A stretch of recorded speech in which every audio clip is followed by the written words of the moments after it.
వాక్య భాగంలోకి వెళ్ళే ముందు ఒక చిన్న విషయాన్ని చెప్తాను.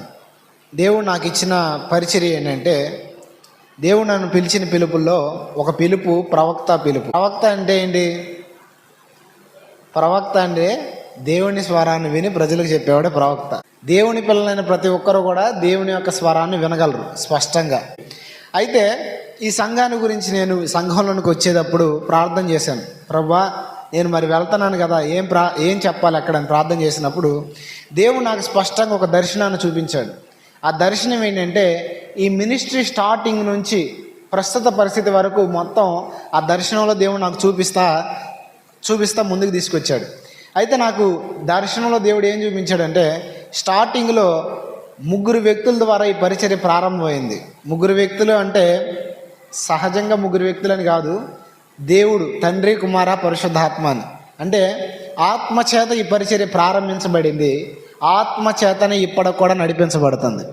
అయితే ఇక్కడ దేవుడు నాకు చూపించిన దర్శనంలో కొన్ని చేపలను దేవుడు చూపించాడు. ఆ చేపలు ఎలా ఉన్నాయి అంటే ఎండిపోయి జీవం లేని స్థితిలో ఉన్నాయి. దాన్ని చూపించాడు. అంటే దాని అర్థం ఏంటంటే, ఇక్కడ చాలామంది పరిస్థితి ఎలా ఉందంటే, పేరుకి బ్రతికి ఉన్నామనే పేరుకి ఉన్నారు కానీ మృతమైన ఆత్మీయ జీవితాన్ని కలిగి ఉన్నారు. ఇది దేవుడు నాకు స్పష్టంగా దర్శనంలో చూపించిన విషయం. అంటే నేను అతిశయోక్తి కొరకు వేరే వాటి కొరకు చెప్పట్లేదు, కానీ ఖచ్చితంగా దేవుడు నాకు చూపించింది మీ స్థితిని చూసి వెక్కిరించడానికి కాదు, మీ స్థితిగతుల్ని మార్చడానికి. హల్లెలూయా. ఖచ్చితంగా దేవుడు యెహెజ్కేలుకి ఎండిపోయిన ఎముకలను చూపించాడు. ఏం చూపించాడు? ఎండిపోయిన ఎముకలను దేవుడు యెహెజ్కేలుకి ఎందుకు చూపించాడంటే, ఎండిపోయిన ఎముకల్లాగా ఉండడానికి కాదు, ఎండిపోయిన ఎముకలు తిరిగి మహాసైన్యంగా మార్చబడటానికి. ఖచ్చితంగా చూడండి, దేవునిలో జీవం ఉంది. ఆ జీవం మనల్ని ఖచ్చితంగా జీవం కలిగిన వ్యక్తులుగా మారుస్తుంది. ఎండిపోయిన ఎముకల్ని ఒక వ్యక్తిగా మార్చలేదు, ఏదో ఒక కామన్ పర్సన్గా మార్చలేదు, కానీ అక్కడ రాసి ఉంటుంది, లెక్కింప సఖ్యము కానీ మహాసైన్యముగా వారు లేచి నిలబడ్డారంట. ఈరోజు ఖచ్చితంగా చెప్తున్నాను, ఆత్మీయ జీవితంలో మనం ఎలా మార్చబడతామంటే, దేవుని ఆత్మను బట్టి తిరిగి మరలా మహాసైన్యంగా మార్చబడతాం. హల్లెలూయా. ఆమేన్. ఆమేన్ చెప్తారా? ఆమేన్. సరే, వాక్య భాగంలోకి వెళ్దాం. సహజంగా మనందరికి కూడా ఒక కోరిక ఉంటుంది చర్చికి వచ్చే వాళ్ళకి. ఏం కోరిక అంటే, వాక్యానుసారమైన జీవితాన్ని నేను కలిగి ఉండాలి, వాక్యానుసారంగా బ్రతకాలనే తృష్ణ, తాపత్రయం ఖచ్చితంగా 100లో 99 మందికి ఉంటుంది. ఉంటుందా ఉండదా? మీలో ఎంతమందికి ఉంది? ఒకసారి చేతులు చూపించండి. నేను వాక్యానుసారంగా బ్రతకాలి, దేవుని ఇష్టానుసారంగా బ్రతకాలి ఉందా? ఉంది. కానీ హృదయంలో ఎంతమంది బ్రతకగలుగుతున్నారు? ఇప్పుడు చేతులు ఎత్తొద్దు. ఎంతమంది బ్రతకగలుగుతున్నారు? దేవుడు చెప్పింది ఏంటో మనకు తెలుసు, దేవుడు ఎలా బ్రతకమన్నాడో మనకు తెలుసు, కానీ అలా బ్రతకలేం మనం. దేవుడు ఏది చేయొద్దు అన్నాడో అదే చేయడానికి మన మనసు మనల్ని ప్రేరేపిస్తుంది. దేవుడు ఏది చేయమన్నాడో అది చేయలేక ఈరోజు చాలా మంది సతమతం అయిపోయి ఆత్మీయులైతే డిప్రెషన్లో కూడా బతుకుతారు. ఏంటి నా పరిస్థితి? ఆత్మీయతలో ఒకప్పుడు ఎలా ఉన్నాను, ఒకప్పుడు అలా ఉండి ఈ రోజు నేను ఎందుకు దిగజారిపోయిన స్థితిలో ఉన్నానని ఈరోజు చాలా మంది బాధపడతా, కృంగిపోతా, డౌన్ అయిపోతా ఉంటారు. అవునా కదా? కావాలంటే గుండె మీద చేసుకుని ఆలోచించండి. దేవుని నమ్మకం కొత్తలో మీ ఆత్మీయ జీవితానికి ఇప్పుడు ఆత్మీయ జీవితానికి తేడా ఉందా లేదా? ఆ తేడా ఎలా తేడా? బాగా అభివృద్ధి చెందారా? బాగా దిగజారిపోయారా? ఇప్పుడు మీకు అర్థమైన ఒక విషయం చెప్తాను. ఒక పిల్లోడు పుట్టిన వెంబటే నడవలేడు, కొన్నాళ్ళకి పాకుతాడు, కొన్నాళ్ళకి టప్పుతడుగులు వేస్తాడు, కొన్నాళ్ళకి పరిగెత్తుతాడు. ఆత్మీయ జీవితం పూర్తి రివర్స్ స్థాయిలో నడుస్తూ ఉంటుంది. చాలా మందికి పుట్టంగానే పరిగెత్తుతారు, చాలా మంది ఏమవుతారు? అవునా కదా? ఇప్పుడు యేసు ప్రభు నమ్ముకున్న కొత్తలో ఎలా ఉండదంటే, ప్రపంచంలో నా అంత భక్తిపరుడు ఎవడు లేడురా బాబు, ప్రపంచంలో నా అంత దేవుని ప్రేమించేవాడు ఎవడు లేడు అన్నట్టు ఉంటది. అవునా కదా? ఉందా మీ ఆత్మీయ జీవితం అప్పుడలా? ఇప్పుడు ఆ ఆత్మీయత రాను రాను ఎదుగుతామా తగ్గుతామా? ఆత్మీయతలో వాక్యంలో ఎదుగుతామా తగ్గుతామా? ఖచ్చితంగా నేను చెప్పనా, వాక్యంలో ఎదుగుతాం. వాక్యం తెలియనప్పుడు ఎంత ఆత్మీయత ఉంటే వాక్యం తెలిసినప్పుడు ఇంకెంత ఆత్మీయత ఉండాలి మనలో. అవునా కదా? కానీ వాక్యాన్ని ఎరిగే కొంది మనలో ఆత్మీయత తగ్గిపోద్ది. అవునా కదా? డల్నెస్ వచ్చేస్తుంది మనలో. మనకు తెలుస్తూ ఉంటది, ఏంట్రా బాబు నా జీవితం అని. మీలో ఖచ్చితంగా చెప్తానని ఎంతో మంది ఇదే ఫీలింగ్ లో ఉన్నారు. ఏంటి నా ఆత్మీయ జీవితం ఇలా దిగజారిపోతుంది అని. ఖచ్చితంగా చెప్తున్నాను, ఎందుకు ఈరోజు మన ఆత్మీయ జీవితాలు దిగజారిపోతాయి అనే విషయాన్ని మనం తెలుసుకుందాం. తెలుసుకుని మన ఆత్మీయ జీవితాలు స్థిరపడాలంటే, బలపరచబడాలంటే ఏం చేయాలో తెలుసుకుందాం. ఇదే ఈరోజు వర్తమానం. నేను మీకు తెలియని విషయాలు ఏం చెప్పను, ఎందుకంటే మర్మాలు బోధించే సేవకుని కాదు, జస్ట్ బైబిల్లో ఉన్నది మాత్రమే చెప్తాను కొన్ని విషయాలు. యెహెజ్కేలు గ్రంథం దయచేసి అందరూ తీయండి. యెహెజ్కేలు గ్రంథం 11వ అధ్యాయం 19వ వచనం త్వరగా చదవండి. వారు నా కట్టడలను నా విధులను అనుసరించి గైకొన్నట్లు నేను వారి శరీరము నుండి రాతి గుండెను తీసివేసి వారికి మాంసపు గుండెని ఇచ్చి, తర్వాత చదవండి. వారికి ఏక మనసు కలుగజేసి వారి యందు నూతన ఆత్మను పుట్టింతును. ఆ కింద వచ్చును. అప్పుడు వారు నాకు జనులయందురు, నేను వారికి దేవుడనై యుందును. చాలు. చూడండి, ఇక్కడ స్పష్టంగా దేవుడు ఏం రాయించాడంటే, వారు నా ఆజ్ఞలను, నా కట్టడలను, నా విధులను గైకొనున్నట్లు వారి శరీరంలో నుండి రాతి గుండెను తీసివేస్తాను అన్నాడు. ఫస్ట్ ఏం తీసివేస్తానన్నాడు? ఖచ్చితంగా మనం గుర్తుపెట్టుకోవాల్సిన విషయం ఏంటంటే, ఈరోజు మనం దేవుని వాక్యాన్ని అనుసరించలేకపోవడానికి కారణం ఏంటంటే, మనలో ఉన్న రాతి హృదయం. ఏ హృదయం? రాను చాలా మందికి హృదయాలు రాయిబారిపోతాయి. అంటే హృదయాలు ఎలా అవుతాయి అంటే, పాషాణ హృదయం అని ఇంగ్లీష్లో దాన్ని చదివితే పాషాణ హృదయం అని ఉంది, రాతి గుండె అనే చోట. ఇంగ్లీష్లో ట్రాన్స్లేషన్లో చూశాను నేను ఇందాక.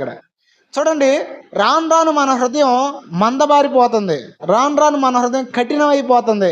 అందుకని మనం ఫస్ట్ దేవుని ఆజ్ఞలను పాటించలేకపోతున్నాం. దేవుడు ఏమంటున్నాడంటే ఇక్కడ, ఆ హృదయం రాతి హృదయం కాబట్టి రాతి హృదయాన్ని నేను తీసివేస్తాను అంటున్నాడు. సరే, రాతి హృదయాన్ని దేవుడు ఎలా తీసివేస్తాడు, ఎప్పుడు తీసివేస్తాడు తర్వాత చెప్పుకుందాం. అసలు ఎందుకు రాతి హృదయంగా మారుతుంది మన హృదయం అనేది అని మనం ధ్యానం చేసుకుందాం. అంటే మీకు అర్థమయ్యే భాషలో చెప్పాలంటే, హృదయం మందబారిపోతుంది ఈరోజు చాలా మందికి. ఏమవుతుంది చెప్పండి? హృదయం మందమైపోతుంది. చెప్పండి, హృదయం మందమైపోతుంది. మందం అంటే ఏంటి? మందం అంటే మందమేనా? మందం అంటే ఏంటి చెప్పనా? స్పందన లేని హృదయంగా మారిపోతుంది. అంటే ఇది చేయాలి అని నీకు తెలుసు, ఇది చేయకూడదు అని నీకు తెలుసు, కానీ అది చేయట్లా నువ్వు. ఎంత దారుణమైన విషయం అంటే, మన హృదయం గనక మందబారిపోతే, మన హృదయం గనక కఠినమైపోతే, స్వయంగా దేవుడు ప్రత్యక్షమై నీతో మాట్లాడినా నువ్వు లోబడలేవు. వాక్యం చెప్తున్నప్పుడు నువ్వు లోబడపోవడం కాదు, వాక్యం వింటున్నప్పుడు లోబడతాం కాదు, దేవుడే నీకు ప్రత్యక్షమైన నువ్వు మారవు. నేను చెప్పట్లా, బైబిల్లో ఉంది. ఎగ్జాంపుల్ మీకు అర్థమైనా చెప్తాను సింపుల్గా. సొలొమోను వీళ్ళు ఎంతమందికి తెలుసు? దావీదు కుమారుడైన సొలొమోను ఆఖరి దశలో విగ్రహారాధన వైపు తిరుగుతాడు. సొలొమోను పొందుకున్న వరం ఏంటంటే, ఈ లోకంలో సొలొమోను అంత జ్ఞానవంతుడు కానీ పుట్టలేదు, ఇక పుట్టబోడు అని దేవుని చేత చెప్పబడిన వ్యక్తి సొలొమోన్. జ్ఞానాన్ని వరంగా పొందిన వ్యక్తి సొలొమోన్. ఇంత జ్ఞానవంతుడైన వ్యక్తి దేవుడు ప్రత్యక్షమై సొలొమోనా నీ జీవితం మార్చుకో అని చెప్తే 2 సార్లు ప్రత్యక్షమైన మార్చుకోవాలి. ఎందుకో తెలుసా? అక్కడ రాయబడింది, సొలొమోను హృదయం తిరిగిపోయిందంట దేవుని దగ్గర నుంచి. ఎక్కడికి? లోకం వైపు. ఈరోజు ఖచ్చితంగా చాలామంది హృదయాలు తిరిగిపోతున్నాయి లోకం వైపు. ఈరోజు చాలామంది హృదయాలు మందబారిపోతున్నాయి. దానికి కారణం ఏంటో చెప్పనా? మొట్టమొదటి కారణం ఐహిక సంబంధమైన విచారాలు. ఏంటది చెప్పండి? ఐహిక సంబంధమైన విచారాలు. హృదయం మందబారిపోవడానికి ప్రాముఖ్యమైన మొట్టమొదటి కారణం ఏంటంటే, లోకపరమైన విచారాలు కలిగి ఉండడం. ఈరోజు ఇక్కడున్న చాలా మందిలో యేసు ప్రభు గొప్ప దేవుడు, సర్వశక్తిమంతుడు, ఆయన లోకాన్ని ఒక మాటతో చేశాడని చెప్తారు, కానీ జీవితంలోకి వచ్చేసరికి ఆయన శక్తిని ఆశ్రయించిన వారిగా ఉన్నారా? యేసు ప్రభు బాధలు తొలగిస్తాడు, యేసు ప్రభు కష్టాలు తొలగిస్తాడు అని చెప్పమంటే పక్కోడికి మైకి తీసుకుని గంటన్నర ప్రసంగం చేస్తాం మనం. కానీ అదే ప్రసంగం నీ జీవితంలో అనుసరించమంటే మాత్రం నువ్వు అనుసరించట్లా. కారణం ఏంటో తెలుసా? ఎక్కడో లోపం. ఏంటో లోపం? అవిశ్వాసం. ఖచ్చితంగా నేను ఒక విషయం చెప్పనా, యేసు ప్రభు స్పష్టంగా నిన్ను గురించి ఆలోచిస్తున్నాడు. ఆయన ఎవరి గురించి ఆలోచిస్తున్నాడు? నేను ఖచ్చితంగా చెప్తున్నాను, నీ జీవితాన్ని గురించి నువ్వు చింతపడాల్సినంత అవసరం లేదు. నువ్వు ఒక్కసారి దేవుని చేతికి నీ జీవితాన్ని ఇచ్చిన తర్వాత, నేను చెప్తున్నాను, మనం నమ్ముకున్న మనుషులైనా మనల్ని విడిచిపెట్టవచ్చు, కానీ ఖచ్చితంగా మనం నమ్ముకున్న దేవుడు నమ్మదగిన వాడు, మనం ఆధారపడడానికి సమర్థుడు, యోగ్యుడు. ఆయన ఎన్నడూ మన జీవితంలో మనల్ని విడిచిపెట్టడు. ఖచ్చితంగా ప్రస్తుతం మనం అనుభవిస్తున్న పరిస్థితులు, మనం అనుభవిస్తున్న శ్రమలో ఖచ్చితంగా చెప్తున్నాను, దేవుడు నీకు కొన్ని పాఠాలను నేర్పించడానికి నీకు అనుమతి ఇచ్చాడు. దేవుడు నువ్వు సరిచేసుకోవాల్సిన విషయాల్లో నీకు తెలియజేయడానికి నీకు అనుమతి ఇచ్చాడు. వాటిని నువ్వు ఖచ్చితంగా ఎరిగి నీ జీవితాన్ని సరి చేసుకుంటే నీ జీవితంలో అవే నీకు ఆశీర్వాదకరంగా మార్చబడతాయి. ఈరోజు చాలామంది కొన్ని చిన్న చిన్న సమస్యలు, చాలామంది చిన్న చిన్న శోధనలకే ఈరోజు దేవుని మీద విశ్వాసాన్ని తొలగించుకుని హృదయాలు మందబారిపోయేటట్లు చేసుకుంటున్నారు. ఐహిక సంబంధమైన విచారాలు, రేపేమైద్దో, ఎల్లుండి ఏమైద్దో, అవతల ఎల్లుండి ఏమైద్దో అనే ఆలోచనలో ఖచ్చితంగా నేను ఒక మాట చెప్పనా, ఈరోజు మీరు ప్రశాంతంగా బ్రతకాలంటే రేపటి గురించి ఆలోచించడం మానేయాలి. దేని గురించి ఆలోచించడం మానేయాలి? యేసుప్రభు ఏమన్నాడు? రేపటి గురించి చింతించండి, ఎందుకంటే మీరు చింతించకపోతే రేపు ఏం చేయాలో తెలియదు అన్నాడా? ఆకాశ పక్షులను చూడండి, విత్తవు, కోయవు, కొట్లో కూర్చుకున్నవు, ఖచ్చితంగా వాటిని పోషించుచున్న తండ్రి మిమ్మల్ని పోషిస్తాడు, కాబట్టి మీరు దేనిని గురించి కూడా చింతపడొద్దు అన్నాడు. కానీ ఈరోజు మన జీవితంలో ప్రతి దాని గురించి చింతే. మొన్న ఒకడు ఏడుతున్నాడు మా చర్చిలో. ఎందుకో తెలుసా? ఆడపిల్ల పుట్టిందని. ఏ పిల్ల? ఆడపిల్ల పుడితే ఎందుకు ఏడవడం అంటే, నేను చెప్పనా, 20 సంవత్సరాల తర్వాత కట్నం ఇచ్చి పెళ్లి చేయాలని ఇప్పుడు ఏడుతున్నాడు. నేనేమనాలి? ఈరోజు చాలామంది జీవితం ఎట్లాగుంటుంది, ప్రస్తుతం దేవుడు నీకు ఇచ్చిన దాన్ని బట్టి నువ్వు సంతోషపడవు, ప్రస్తుతం నీకు ఉన్నదాన్ని బట్టి నువ్వు ఆలోచించి దేవుని స్థితిచ్చో ఏం చేస్తావు తెలుసా? రేపటి దినం అలా జరిగిద్దేమో, రేపటి దినం ఇలా జరిగిద్దేమో, నాకు అది లేదే, నాకు ఇది లేదని ఆలోచిస్తావు. అందుకే నీ హృదయం దేవుడి నుంచి తొలగిపోతుంది. జాగ్రత్త. ఖచ్చితంగా చెప్తున్నా, దేవుని నమ్ముకున్న బిడ్డగా నీ జీవితంలో గనక ఇలాంటి పనికి మాలిన విషయాల గురించి నువ్వు ఆలోచిస్తూ ఉంటే, నేను చెప్తున్నాను, దేవుడు కూడా నిన్ను పట్టించుకోడు.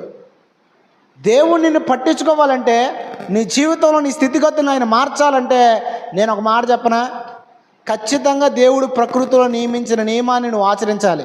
దేవుడు ఏమి నియమించాడు తెలుసా?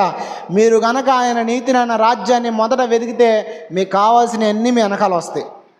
సీక్రెట్ ఏంటంటే, ఎవరైతే ఆయన్ని వెతుకుతారో, ఎవరైతే ఆయన వాక్యాన్ని వెతుకుతారో వారి జీవితాల్లో వద్దన్న వారు ఆశీర్వదించబడతారు. కానీ ఈరోజు అపవాది చేసే మోసం ఏంటో తెలుసా? ఈ ఐహిక సంబంధమైన, జీవనోపాధికి సంబంధమైన ఇవన్నీ నీకు చూపించి నిన్ను బలహీనుడిని చేస్తున్నాడు. ఇది గుర్తుపెట్టుకో నువ్వు. ఇది నేను చెప్పట్లా, వాక్యంలో ఉంది, మీకు చూపిస్తా చూడండి. వాక్యం మనలో ఎందుకు ఫలించదో ఖచ్చితంగా యేసుప్రభు వారు స్పష్టంగా చెప్పాడు. లూకాసు వార్త 21:34 ఎందుకు మన హృదయాలు మందబారిపోతున్నాయి అక్కడ ఉందో చూడండి. లూకాసు వార్త 21:34 త్వరగా. మీ హృదయములు ఒకవేళ తిండి వలనైనను, మత్తు వలనైనను, ఐహిక విచారాల వలనను మందముగా ఉన్నందున ఆ దినము అకస్మాత్తుగా మీ మీదకి ఉరి వచ్చినట్లు రాకుండా మీ విషయమై మీరు జాగ్రత్తగా ఉండుడి. ఇప్పుడు చెప్పండి, మన హృదయాలు ఎందుకు మందబారిపోతున్నాయి? యేసుప్రభు వారు స్పష్టంగా చెప్పాడు, మొట్టమొదటిది మీ హృదయము తిండి వలన, దేని వలన, తర్వాత మత్తు వలన, తర్వాత ఐహిక. ఇప్పుడు చెప్పండి, నేను ఇందాక చెప్పింది వాక్యం ఉందా, సొంతగా చెప్పానా? సొంతగా చెప్పిన వాక్యం ఉందా? మీరు ఈ లోక సంబంధమైన విచారాలు మీలో పెట్టుకుంటే వాక్యం కూడా మీలో ఫలించదు.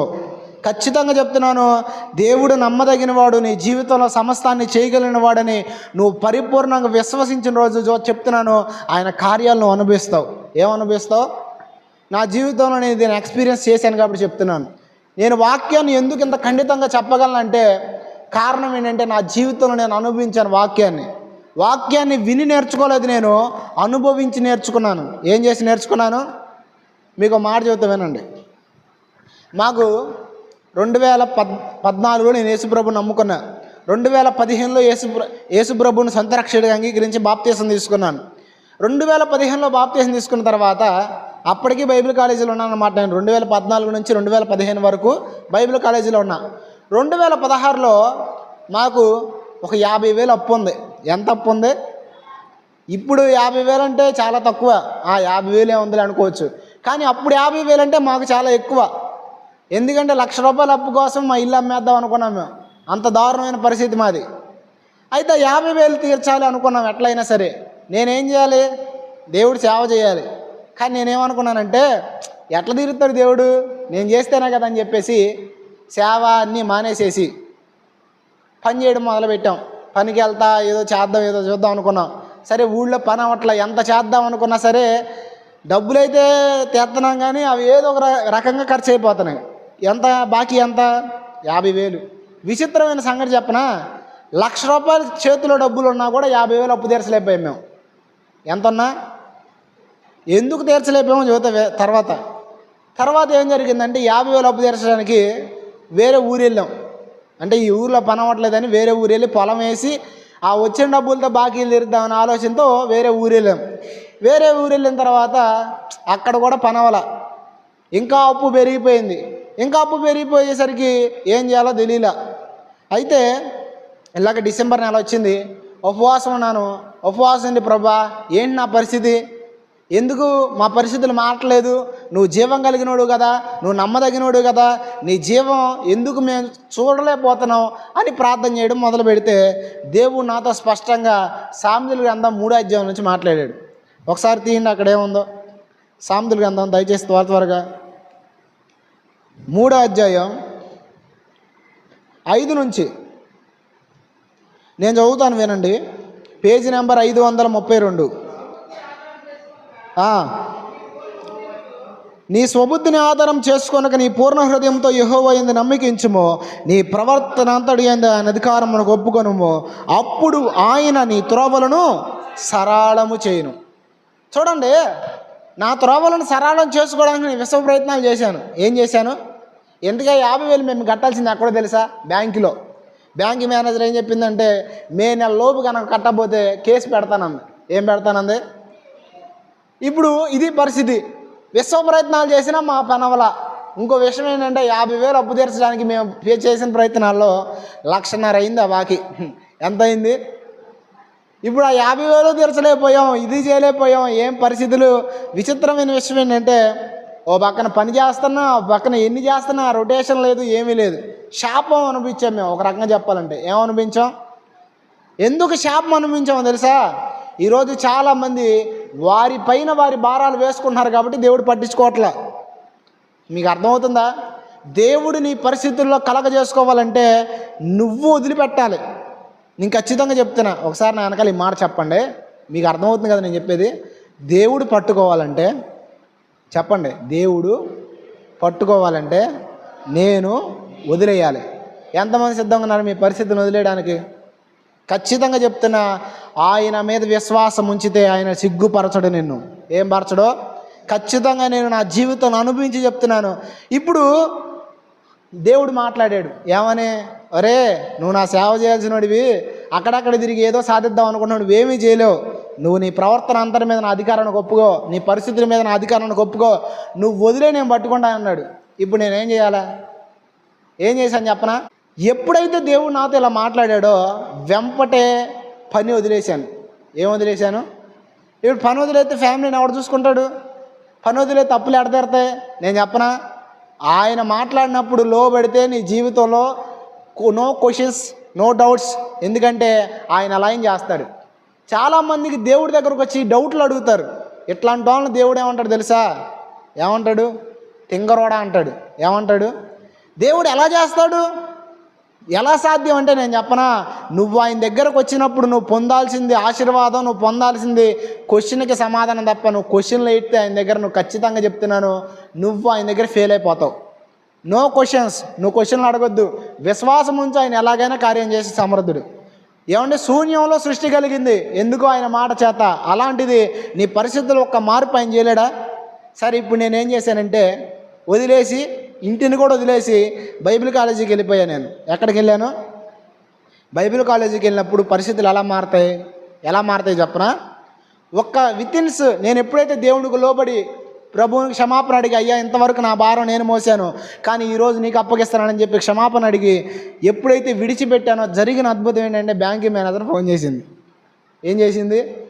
మా అమ్మోళ్ళు అనుకున్నారు మళ్ళీ కేసు పెడతానంటుంది అనుకున్నారు, కానీ ఆమె ఏం చెప్పింది తెలుసా?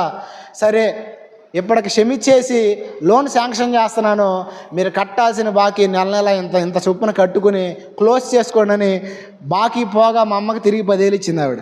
హల్లెలూయా. ఇప్పుడు ఎంత గ్యాపులో తెలుసా ఇదంతా జరిగింది? సంవత్సరం గ్యాపులో జరిగింది. ఎంత గ్యాపు? ఖచ్చితంగా నేను ఒక మాట చెప్పను, ఈ సంవత్సరం దేవునికి లోబడి ఉంటే ఆ సంవత్సరంలో ఎంత మేము దీవించబడేవాళ్ళమో తెలియదు. ఖచ్చితంగా ఈరోజు ప్రభు సమర్థుడైండి, దేవుడు చేయగలిగిన కార్యాలు చేయగలిగిన శక్తివంతుడైండి కూడా నీ జీవితంలో నువ్వు ఎందుకు పొందలేకపోతున్నావు, అనిపించలేకపోతున్నావు అంటే ఒకే ఒక కారణం. అదేంటంటే ఆయనకు అప్పగించుకునే జీవితం లేకపోవడం. ఏమి లేకపోవడం? ఖచ్చితంగా నేను దేవుని బట్టి విశ్వాసంతో చెప్తున్నాను, లోకపరమైన విచారాల కొరకు నువ్వు ఆలోచిస్తుంటే ఖచ్చితంగా నువ్వు చేయాల్సిన పని నువ్వు చేయలేవు. చాలామందికి ఈరోజు నిద్ర ఓడబట్టదు రాత్రిపూట. నాకు చాలామంది ఫోన్లు చేసి చెప్తారు, ఏమనంటే ఈరోజు మాకు నిద్ర పట్టట్లేదండి రాత్రిపూట. కారణం ఏంటో చెప్పనా? సమస్యల గురించి ఆలోచిస్తారు, సమస్యల గురించే తలంపులు, సమస్యల గురించే ఆలోచనలు. నేను ఒక మాట చెప్పనా? భక్తుడైన దావీదు ఒక మాట చెప్తాడు, నా ప్రాణము దేవుని నమ్ముకుని మౌనంగా ఉందంటాడు. ఏమంటాడు? ఎప్పుడు అన్నాడు ఆ మాట? చక్కగా రాజు అయిన తర్వాత సింహాసనం మీద కూర్చుని కాలు మీద కాలు వేసుకుని తింటా అన్నాడా? నేను చెప్పనా? దావీదు చుట్టూ శత్రువులే, కనీసం భార్య దగ్గరికి వెళ్ళడానికి లేదు, పుట్టింటికి వెళ్ళడానికి లేదు, అన్నదమ్ములకు వెళ్ళడానికి లేదు, పరిస్థితులన్నీ వ్యతిరేకంగా ఉన్నప్పుడు దావీదు పలికిన మాట, నా ప్రాణం దేవుని నమ్ముకొని మౌనంగా ఉందని. ఖచ్చితంగా ఈరోజు నేను చెప్తున్నాను, దేవుణ్ణి ఆశ్రయించడం, దేవుణ్ణి ఆధారం చేసుకోవడం అంటే అర్థం ఏంటంటే పరిస్థితులన్నీ బాగున్నప్పుడు డైలాగులు వేయడం కాదు, పరిస్థితులు ఎలా ఉన్నా దేవుడి మీద విశ్వాసం ఉంచడమే. ఎందుకంటే దేవుడు ఒక విషయం చెప్తాడు, పరిస్థితులు వ్యతిరేకంగా ఉంటాయి. ఇక్కడ యోసేపుకి దేవుడు ఏం చెప్పాడు? అరే బాబు, నీ అన్నలు నీకు మొక్కుతారా బాబు అని చెప్పాడు. చెప్పాడా చెప్పలేదా? కానీ అన్నలు మొక్కారా? మొక్కాల్సిన వాళ్ళు బాధి పడేసి గుంటలో అమ్మేశారు. ఇక్కడ పరిస్థితి వ్యతిరేకంగా ఉందా, పరిస్థితి అనుకూలంగా ఉందా? కానీ నేను ఒక మాట చెప్పనా, వ్యతిరేక పరిస్థితుల్లో సైతము కార్యము చేయగలిగిన దేవుడు ఆయన. ఖచ్చితంగా నీ జీవితంలో కొన్ని పరిస్థితులు నీకు ఎదురవుతున్నాయి అంటే మీకు మాట చెప్తామేనండి, వాటిని బట్టి మీలో ఉన్న లోపాన్ని మీరు తెలుసుకోవాలి. ఏం తెలుసుకోవాలి? చాలామంది నన్ను క్వశ్చన్ అడిగారు, ఏంటంటే సమస్యలు ఎంతకాలం ఉంటాయి మనిషికి అని. మీరు చెప్పండి, ఎంతకాలం ఉంటాయి? అప్పుడు తిరిగి నేను ఒక క్వశ్చన్ వేశాను. హైదరాబాద్ నుంచి ఒక సహోదరి ఫోన్ చేసింది నాకు. అంటే యూట్యూబ్లో నన్ను ఫాలో అవుతూ ఉంటారనమాట ఆవిడ. యూట్యూబ్లో ఫాలో అవుతా ఒకసారి సమస్యల గురించి ఏదో సంథింగ్ చెప్తే దానికి ఫోన్ చేసింది. ఫోన్ చేసి, అన్న సమస్యలు ఎంతకాలం ఉంటాయి మనిషికి అని అడిగితే నేను చిన్న క్వశ్చన్ వేసాను అని, బంగారాన్ని కంసాలు వాడు ఎంతసేపు అగ్గిలో వేస్తాడని. నా ప్రశ్న మీకు అర్థమైందా? నా ప్రశ్న మళ్ళీ అడుగుతున్నాను. బంగారాన్ని కంసాలి అంటే బంగారం పని చేసే వ్యక్తి ఎంతకాలం అగ్నిలో వేస్తాడు? ఎంతకాలం వేస్తాడు అగ్నిలో? మెల్ట్ అయిందాకా. 1, 2 చెప్పండి. శుద్ధమయ్యేదాకా. Very good. నెంబర్ 1 ఆన్సర్ ఏంటంటే దానిలో ఉన్న మస్ట్ అంతా పోయేదాకా. మీ పాస్టర్ గారు చెప్పారు. హల్లెలూయా. ఖచ్చితంగా గుర్తుపెట్టుకోండి, బంగారంలో ఉన్న మస్ట్ అంతా పోయేదాకా వీడు అగ్గిలో ఉంచుతాడు. బంగారంలో ఉన్న మస్ట్ పోయిన తర్వాత బంగారమే ఎవరే నన్ను అగ్గిలో ఉంచరా అన్న కూడా ఉంచడు. అవునా కాదా? నేను చెప్పేది మీకు అర్థమవుతుంది కదా స్పష్టంగానే. ఖచ్చితంగా గుర్తుపెట్టుకోండి, నీ జీవితంలో నువ్వు ఈరోజు కొన్ని పరిస్థితులు నువ్వు అనుభవిస్తున్నావంటే అనుభవించే వాటిని బట్టి దేవుడు ఏం కోరుకుంటున్నాడంటే నీ స్థితిగతులు మార్చబడాలని కోరుకుంటున్నాడు. దేవుడు కొన్నిసార్లు నీ జీవితంలో నీకు ఎందుకు పరీక్షలు అనుమతిస్తాడంటే నిన్ను వాటమి పాలు చేయాలని కాదు, నిన్ను సిగ్గుపరచాలని కాదు, నిన్ను కించపరచాలని కాదు, నీ స్థితిని పెంచాలని ఆయన ఏం చేయాలనుకుంటున్నాడు. కొంతమంది శ్రమల్లో ఎలా తయారవుతారు చెప్పనా? ఇక శ్రమలను పెట్టుకుని వారి హృదయాన్ని ఇచ్చేస్తారు శ్రమలకి. ఖచ్చితంగా చెప్తున్నాను, లోకపరమైన విచారాలకి మీరు మీ జీవితాన్ని ఇవ్వడానికి వీల్లేదు.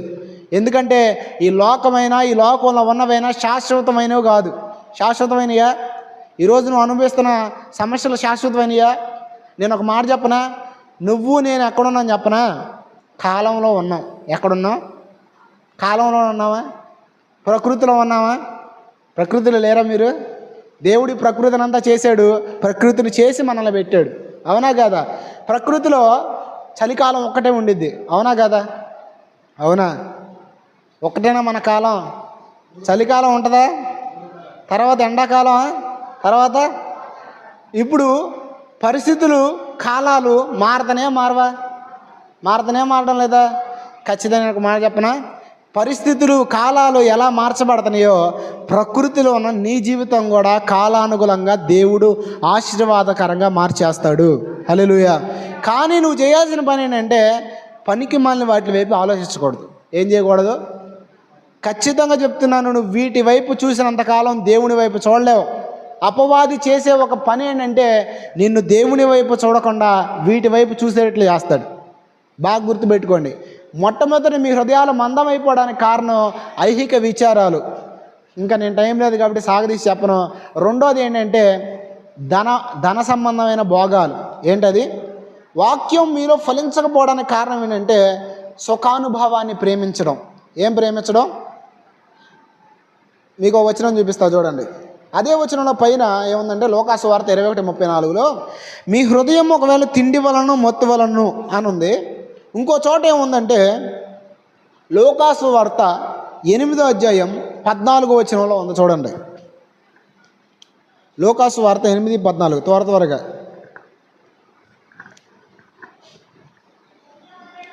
మొండ్ల పొదల్లో పడిన వారెవరనగా విని కాలము గడిచిన కొలది ఈ జీవన సంబంధమైన విచారముల చేతను, వాక్యాన్ని స్పష్టంగా చదవండి, విచారము చేతను ధనభోగముల చేతను అణచివేయబడి పరిపక్వముగా ఫలింపని వారు.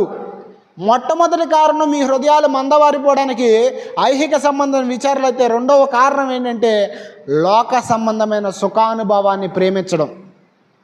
అసలు ఎంత విచిత్రమైన విషయం ఏంటంటే సుఖానుభవాన్ని ఎంత ప్రేమిస్తే మన హృదయాలు అంత మందవారిపోతాయి. ఇప్పుడు చాలామంది సరదాగా సిగరెట్లు మొదలు పెడతారు, చాలామంది సరదాగా మందు మొదలు పెడతారు. కానీ వారి అలవాటు, వారి సుఖానుభావం వారిని ఎక్కడ తీసుకెళ్తారు తెలుసా? పిల్లలు తిన్నారా లేదా పట్టించుకోరు. లోకంలో వారి సుఖాన్ని ఎంత ప్రేమిస్తే, లోకంలో ఉన్న సుఖాన్ని ఎంత ఆశపడితే కుటుంబ జీవితాన్ని అంత విడిచిపెడతారు. ఎంత దారుణమైన విషయం అంటే ఈరోజు చాలామంది ఈ మద్యపానం, తర్వాత లైంగిక సంబంధమైన సంబంధాలు ఇవన్నీ పెట్టుకుని వారి హృదయాన్ని దేవుడి నుంచి తిప్పేసుకుంటున్నారు. లోక సంబంధమైన ఆకర్షణలో సుఖం ఖచ్చితంగా ఎవరైతే కోరుకుంటారో ఖచ్చితంగా చెప్తున్నా వారి హృదయం కూడా మందవారిపోద్ది. ఏం మారిపోద్ది?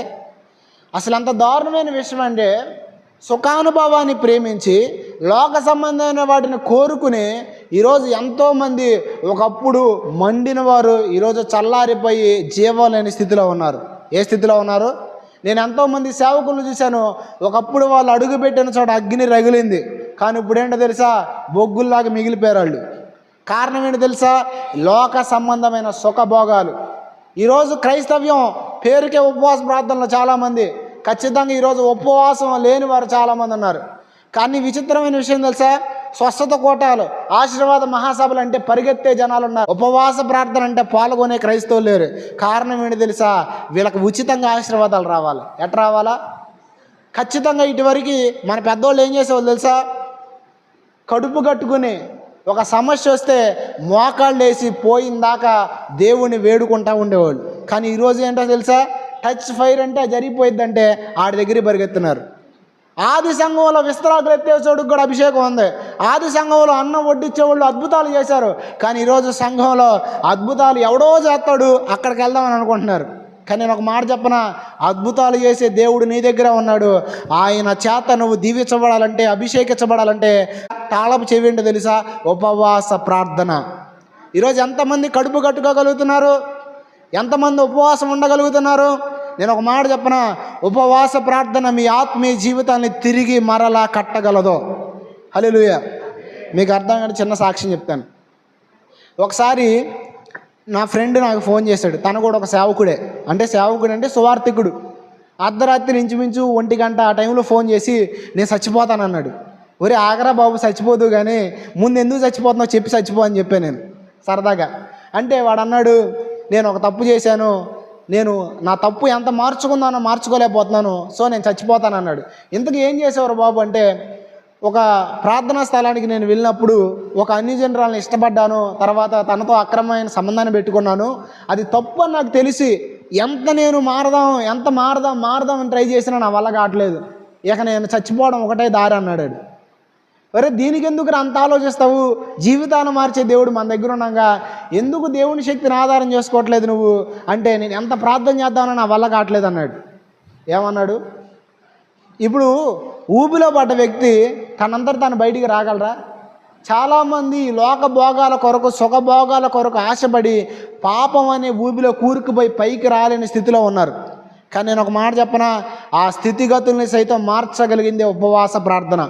ఎందుకు నేను చెప్పగలుగుతున్నానంటే, ఈ రోజుకి నేను చెప్తున్నాను, స్టిల్ నేను ఉపవాస ప్రార్థన ఎక్కువ నా జీవితంలో చేస్తాను. నా పునాదే ఉపవాస ప్రార్థనతో ప్రారంభమైంది. మా హాస్టల్లో, అంటే నేను గొప్ప కోసం చెప్పట్లేదు, మీకు ఇన్స్పిరేషన్ ఉండడం కోసమే చెప్తున్నాను. ఉపవాస ప్రార్థన వారంలో 4 రోజులు చేసేవాడు. నేను స్టార్టింగ్ బైబిల్ కాలేజీలో ఫుల్ ఫాస్టింగ్ చేసేవాడు అన్నమాట. ఖచ్చితంగా ఆ అనుభవం నాకు ఉంది. అందుకే నేను వాడికి ఏం చెప్పానంటే 7 రోజులు ప్రతిష్ఠ చేసుకోమని చెప్పా. ఎన్ని రోజులు? నువ్వు ఖచ్చితంగా వదిలిపెట్టలేకపోతున్నావు కదా. వాడు నాకు చెప్పింది ఏంటంటే, నేను వదిలేయాలి, ఇక నేను మారాలి, ఇక నేను తన జోలికి వెళ్ళకూడదు అనుకుంటున్నాడంట, మళ్ళీ అట్టే వెళ్ళిపోతున్నాడంట. ఏం చేయాలో అర్థం కావట్లేదు, అందుకే చచ్చిపోతాను అన్నాడు. ఏం చేయొద్దు, ఖచ్చితంగా నేను చెప్పింది అని చెప్పాను. ఏం చెప్పానంటే 7 రోజులు ఉపవాసాన్ని ప్రతిష్ఠ చేసుకోమని చెప్పా. ఎన్ని రోజులు? ఈ 7 రోజులు ప్రార్థన చేయి, ఖచ్చితంగా నీకు 3వ రోజు నుంచి నీ లైఫ్లో మార్పును చూస్తావని చెప్తే ఖచ్చితంగా నేను ఇది చేస్తాను, ఇప్పుడు కూడా నా జీవితం మారకపోతే నేను చచ్చిపోతాను అన్నాడు. ఒరే బాబు, నీ సావు నువ్వు తర్వాత చచ్చిపోదు కానీ ముందు ఇది చెయ్యి అని చెప్తే 3 రోజులు ఉపవాసం ఉన్నాడు. 7 రోజులు ప్రతిష్ఠ చేసుకుని 3 రోజులు ఉన్నాడు. 3వ రోజు అయిపోయిన తర్వాత 4వ రోజు ఏం చేశాడు తెలుసా? డైరెక్ట్గా ఏ వ్యక్తితో అయితే పాపంలో ఉండి విడుదల పొందలేకపోతున్నాడో ఆ వ్యక్తి దగ్గరికి వెళ్ళి ఒకటే చెప్పాడు, జీవితంలో మరలా ఎన్నడూ నీ పాత వ్యక్తి నీకు కనపడ్డని చెప్పాడంట. హల్లెలూయా. చెప్పాడు, జీవితంలో ఎన్నడూ నేను మరలా తిరిగి నీ ముఖం చూడనని. 7 రోజులు ఉపవాసం అయిపోయిన తర్వాత దేవుని కొరకు మరలా నిలబడటానికి తిరిగి శక్తిని పొందుకున్నాడు. హల్లెలూయా. ఎందుకు ఈ విషయం చెప్తున్నానంటే, తన జీవితంలో కాదు, నీ జీవితంలో కూడా నువ్వు ఎంత ఆత్మీయతలో దిగజారిపోయిన వ్యక్తివైనా సరే, నువ్వు ఎంత ఆత్మీయతలో పతనమైన వ్యక్తివైనా సరే, నీ ఆత్మీయ జీవితంలో భ్రష్టురాలు అయిపోయినా సరే, భ్రష్టుడు అయిపోయినా సరే, నేను చెప్తున్నాను, మరలా నువ్వు తిరిగి కట్టబడతావు. ఎప్పుడు తెలుసా? ఉపవాసాన్ని ప్రతిష్ఠ చేసుకున్నప్పుడు. ఎప్పుడు? ఖచ్చితంగా నేడు సంఘాల్లో ఉపవాస ప్రార్థన టైట్లు చాలా కరువు అయిపోయింది. ఖచ్చితంగా ఈ ఉపవాస ప్రార్థన బట్టి నేను సంతోషపడుతున్నాను. ఎందుకంటే ఈ ఉపవాస ప్రార్థన ఖచ్చితంగా మన జీవితానికి క్షేమం, ఖచ్చితంగా మన జీవితానికి ఆశీర్వాదం ఖచ్చితంగా అభివృద్ధి ఎక్కడుందంటే దేవుని దగ్గరే ఉంది. ఎక్కడుంది?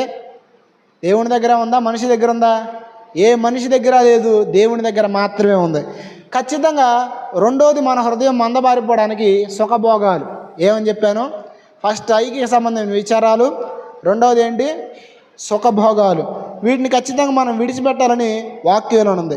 కానీ ఈరోజు అంత్యదినాల్లో మనుషులు ఎలా తయారయ్యారంటే చూడండి, 2 తిమోతి రాసిన పత్రిక 3వ అధ్యాయం 4వ వచనంలో స్పష్టంగా ఉంది. త్వరగా తీయండి, టైం లేదు కాబట్టి.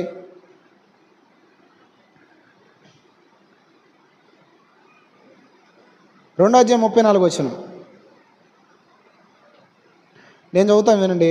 ద్రోహులు, మూర్ఖులు, గర్వాంధులు దేవుని కంటే సుఖానుభవాన్ని ఎక్కువగా ప్రేమించువారు. చాలు. చూడండి, సుఖానుభవాన్ని కనుక మనం ప్రేమిస్తే మన హృదయం మందబారిపోద్ది. ఉపవాస ప్రార్థన చేస్తే మరలా నీ హృదయం ఏమైతే తెలుసా? కఠినమైపోయిన నీ హృదయం కూడా, రాతిలాగా మారిపోయిన నీ హృదయం కూడా మరలా దేవుడు మాంసపు హృదయంలాగా మారుస్తాడు. ఒక వ్యక్తి జీవితాన్ని మార్చుకోవడం వ్యక్తి వల్ల కాదు, ఒక వ్యక్తి పరిస్థితిని మార్చుకోవడం వ్యక్తి వల్ల కాదు, కానీ ఖచ్చితంగా దేవుని ఆత్మ ఆ వ్యక్తి జీవితాన్ని మార్చిద్ది. ఏం చేస్తుంది అన్నదానికన్నా చేస్తాడు అని మనం పలకొచ్చు. పరిశుద్ధాత్మ దేవుడు మన జీవితాన్ని మారుస్తాడు. ఒకసారి చెప్పండి, పరిశుద్ధాత్ముడు నా జీవితాన్ని మారుస్తాడు. ఖచ్చితంగా అక్కడ రాయబడింది, ఫస్ట్ మాంసపు హృదయం ఇస్తాను, రెండవది నూతన ఆత్మను పుట్టిస్తాను కూడా, యాక మనసు కలుగజేస్తాను, మూడవదిగా నూతన ఆత్మను పుట్టిస్తాను అన్నాడు. ఈరోజు ఖచ్చితంగా సంఘాల్లో మనకి లేనిది ఏంటంటే, ఖచ్చితంగా ఒకటి ఉపవాస ప్రార్థన, రెండోది పరిశుద్ధాత్మ అనుభవం. ఏ అనుభవం లేదు? ఉందా? ఖచ్చితంగా చెప్తున్నాను, మీ సంఘంలో చాలామంది పరిశుద్ధాత్మ ఉందని నేను నమ్ముతున్నా. ఉందా లేదా? ఖచ్చితంగా మనం ఏ సహవాసాన్ని ఫాలో అవుతామో ఆ ఎఫెక్ట్ మన మీద ఖచ్చితంగా పనిచేస్తుంది. ఇక్కడ నడిపించే వాళ్ళు అభిషక్తులు కాబట్టి అభిషేకం మన మీద పనిచేస్తుంది, కానీ దాన్ని గ్రహిస్తాం, కొన్నిసార్లు మనం గ్రహించాం. గ్రహిస్తే నీలో ఆత్మ పనిచేస్తుంది, పరిశుద్ధాత్ముడు పనిచేస్తాడు. ఖచ్చితంగా చెప్తున్నాను, మీకు సింపుల్ ఎగ్జాంపుల్ చెప్తాను. పరిశుద్ధాత్ముడు లేకుండా మన జీవితాలు మార్పు చెందవు. ఒకసారి నా వెనకాల ఈ మాట చెప్పండి, పరిశుద్ధాత్ముడు లేకుండా నా జీవితం మార్పు చెందదు. చిన్న ఎగ్జాంపుల్ చెప్పేసి నేను క్లోజ్ చేసేస్తాను. యేసు ప్రభు శిష్యులు మీరు ఎంతమంది తెలుసు? తెలియని వాళ్ళు ఎవరు ఉన్నారు? అందరికీ తెలుసు, అవునా కదా? యేసు ప్రభు శిష్యులు, యేసు ప్రభు పట్టబడే ముందు కూడా పేతురు గారు ఏమంటాడంటే, ఎవడైనా నిన్ను ముట్టుకోవాలంటే ఫస్ట్ నన్ను ముట్టుకోవాలన్నాడు. కానీ యేసు ప్రభువుని పట్టుకోగానే పారిపోయాడు. తోమ అయితే యేసు ప్రభుతో అనే అద్భుతాలు చూసినప్పటికీ కూడా ఆయన వేళల్లో గాయాల్లో చేతులు పెడితే కానీ నేను నమ్మనన్నాడు. అంటే వీళ్ళ జీవిత పరిస్థితులు కనుక ఒకసారి మనం గమనిస్తే, యేసు ప్రభు నమ్ముకున్నారు కానీ వీరిలో స్థిరమైన విశ్వాసం లేదు, స్థిరమైన భక్తి లేదు, అవునా కాదా? స్థిరమైన భక్తి లేదు. కానీ ఎప్పుడైతే వీరు పరిశుద్ధాత్మ చేత నింపబడ్డారో, ఎప్పుడైతే మేడగది మీద వీరి మీద దేవుని అగ్ని దిగొచ్చిందో, అప్పుడు జరిగింది ఏంటో తెలుసా? వారి జీవితాలు మార్చబడినాయి. ఏమైనా చిన్న పిల్ల దడిపిస్తే దడుచుకున్న పేతురు వేల మందిలో యేసు తప్ప ఇంకొక దేవుడు లేడని ప్రకటించాడు. కారణం ఏంటో చెప్పనా? పరిశుద్ధాత్మ అభిషేకం. ఏంటది? ఈరోజు ఖచ్చితంగా చెప్తున్నాను, మన జీవితంలో లోకానుసరణ విడిచిపెట్టి ఖచ్చితంగా ఆత్మ అనుభవాన్ని పొందేవారిగా మనం ఉండాలి. ఏముండాలి? మీలో ప్రార్థన కూడా చాలామంది లోక సంబంధమైన వాటి కోసం చేసుకుంటారు కానీ పరిశుద్ధాత్మ కొరకు చేయరు. మీరు పరిశుద్ధాత్మ దేవుని కొరకు ప్రార్థన చేయడం మొదలు పెట్టండి, ఆటోమేటిక్గా నేను చెబుతున్న లోక సంబంధమైన ఆశీర్వాదాలన్నీ మీకు వస్తాయి. ఏమొస్తాయి? ఒక్క వచనం చదివించి ముగిచ్చేస్తాను. పరిశుద్ధాత్మను పొందాలంటే మనం ఏం చేయాలి? ఈ వచనాన్ని చదువుకుని మనం ముగిచ్చేసుకుందాం. ఏం చేయాలి? నా క్వశ్చన్కి సమాధానం చెప్పండి. ఏం చేయాలి? నేను చెప్పనా? పరిశుద్ధాత్మను మనం పొందాలంటే విశ్వాసంతో అడగాలి. లోకాసు వార్త 11:13 త్వరగా తీయండి. లోకాసు వార్త 11:13 పరలోకమందున మీ తండ్రి తన్ను అడుగువానికి పరిశుద్ధాత్మను ఎంతో నిశ్చయముగా అనుగ్రహించినను. చూడండి, నేను చెప్పిన వచనం మీకు అర్థమైంది కదా? పరిశుద్ధాత్మను మనం పొందాలంటే, పరిశుద్ధాత్మ చేత మనం నింపబడాలంటే ఎక్కడికి వెళ్ళాల్సిన పని లేదు, ఏదో చేయాల్సిన పని లేదు, విశ్వాసంతో అడగండి. ఏం చేయాలి? విశ్వాసంతో అడగడం ప్రారంభించండి. నేను చెప్తున్నాను, ఖచ్చితంగా మీరు ఆత్మ చేత నింపబడతారు. ఎవరి జీవితం మార్చబడిందైనా బైబిల్లో ఎవరు దేవుని కొరకు నిలబడ్డారన్న కారణం ఏంటంటే వారు దేవునికి అప్పగించుకున్నారు, ఆత్మచేత నింపబడ్డారు, ఆత్మచేత నడిపించబడ్డారు. కాబట్టి వారి జీవితాలు దేవుని కొరకు బలమైన సాధనాలుగా మార్చబడినాయి. అర్థమైంది నేను చెప్పింది? కాబట్టి లోక సంబంధం వేటి కోసం మనం ఎక్కువ ఆలోచించకుండా ఆత్మ సంబంధం విషయాల మీద దృష్టి పెడదాం. ఖచ్చితంగా పైన వాటిని వెతుకుదాం. దేవుడు ఖచ్చితంగా మనల్ని అభిషేకించి మన పరిస్థితుల్లో మార్పు అనుగ్రహిస్తాడు. ఖచ్చితంగా దేవుడు అట్టి భాగ్యం మనకు అనుగ్రహించును గాక. ఆమెన్. ఇంతవరకు నడిపించిన దేవునికి మహిమ కలుగును గాక. ఆమెన్. సమయాన్ని ఇచ్చిన పాస్టర్ గారికి నా వందనాలు. మరలా తిరిగి పాస్టర్ గారికి నేను సమయాన్ని అప్పగిస్తున్నాను. దేవునికి స్తోత్రం. హల్లెలూయా, హల్లెలూయా. ఎంతమంది వాక్యాన్ని విన్నారు? ఎంతమందికి అర్థమైంది వాక్యం? అందరూ చేతులు ఎత్తున్నారు. దేవునికి స్తోత్రం. హల్లెలూయా, హల్లెలూయా. దేవుని యొక్క కృపను మనం పొందుకోవాలి, దేవుని ఆత్మచేత మనము నింపబడాలి. కనుక ప్రియమైన దేవుని బిడ్డలారా, అందరము వాక్యానుసారంగా మనం నడుచుకోవాలి. విశ్వాసము కావాలి, మనకి పరిశుద్ధత కావాలి. అన్ని విషయాల్లోనూ దేవునికి లోబడి ఉండడానికి మనం ప్రయత్నం చేద్దాం.